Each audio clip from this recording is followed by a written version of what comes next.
வணக்கம் நண்பர்களே! இன்னைக்கு நம்ம ஸ்டடி கேஸில அதாவது புருஷனோட இல்லாம தனியா வந்து இன்னொரு இடத்துக்கு போய் தங்குனோம்னா, என்ன மரியாதை கிடைக்குங்கிறது தாங்க இன்னைக்கு விஜய் ஆண்டனி வந்து நல்லா நிரூபிச்சிருக்காங்க.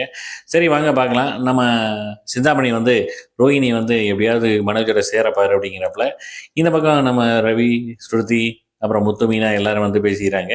அவங்க அப்பா, அம்மாலாம் எப்படி இருக்காங்கன்னு பேசுறாப்புல. அதே நேரத்தில வந்து ஸ்ட்ரெய்ட்டா வந்து முத்துவுக்கு வந்து இங்கிலீஷ் கத்துக்கிறதுக்கு வந்து ஒரு வழிய வந்து காட்டி விடுறாங்க. நம்ம மீனாவும் வந்து ஜாயின் பண்ணிக்கிறாங்க. நானும் வர்றேன் அப்படின்னு சொல்லிட்டு, அப்ப 2 பேரும் சேர்ந்து போலாம் அப்படிங்கிற மாரி வந்து பேசிக்கிறாங்க. இந்த பக்கம் பார்த்தீங்கன்னா, நம்ம ரேகாவோட அவங்க அப்பா வந்து சிந்தாமணி வீட்டுக்கு வர்றாப்புல.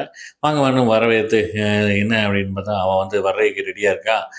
இதுக்கு மேல என்னால தடுக்க முடியாது அப்படிங்கிற மாரி வந்து சொல்றாப்புல. அப்புறம் நம்ம ரோஹிணி வந்து கடைக்கு வராங்க. அங்க டிஸ்கஷன் பயங்கர போய்க்கிட்டு இருக்கு. என்ன டிஸ்கஷன் பார்த்தா, எலிய பிடிக்கிறதுக்கு தாங்க ஒரு டிஸ்கஷன் ஓடிக்கிட்டு இருக்கு. உடனே நம்ம ரோஹிணியும் வந்து சிரிச்சுறாங்க. உடனே இதுக்கு தான் இவ்வளோ பெரிய இதா அப்பாட்டாக்கரா அப்படின்ட்டு. சரின்ட்டு நீ வேணா இருந்து பாரு அப்படின்னு சொல்ல, இதுதான் சான்ஸ் அப்படின்ட்டு ரோஹிணி வந்து திங்க் பண்ணிடுறாங்க. எப்படியாவது உன்னைய வந்து மடக்கிறேன்டா அப்படின்ட்டு. நம்ம விஜயாண்டி வந்து பார்த்தீங்கன்னா, அந்த வீட்ல வந்து மேலேயும் கீழயும் பார்க்குறாங்க. பொழுதும் போக மாட்டேங்குது. என்னடா இது வீடு அப்படின்னு சொல்லிட்டு, அவங்களும் வெளியில போறேன்ட்டு கதவ சாத்தி விட்டுட்டு போயிடுறாங்க. அவங்க ரூம் கதவ. இதெல்லாம் கடுப்பாகி நம்ம பார்வதி ஆன்ட்டிட்ட சொல்ல, பார்வதி ஆன்ட்டி, "அங்க போனேன்னா அப்படித்தான் இருக்கும். நீ அண்ணனோட சேர்ந்து இரு. மீனா வீட்டுக்கு போ" அப்படின்னு சொன்னா கேட்க மாட்டேன்றாங்க. கடைசி நான் உன் வீட்டுக்கு வரேன்னு சொல்ல, அதெல்லாம் வர முடியாது. வரலாம். ஆனா அண்ணனோட வந்தா வா, இல்லன்னா வராத அப்படிங்கிற மாரி சொல்ல ஃபோன வச்சுர்றாங்க.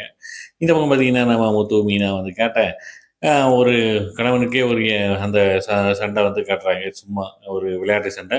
அடுத்த வாரம் ப்ரொமோ காட்டுறாங்க. அதில வந்து நம்ம விஜய் ஆண்டி வந்து டீஸ் பண்றாங்க. யாரு? நம்ம ரவியோட மாமனார், மாமியாரு. அதோட அவங்க அழுகுற மாரி காட்டுறாங்க. பார்க்கலாம். ஒரு ஒரு எபிசோட மிஸ் பண்ணாம பாருங்க. என்ஜாய் பண்ணுங்க.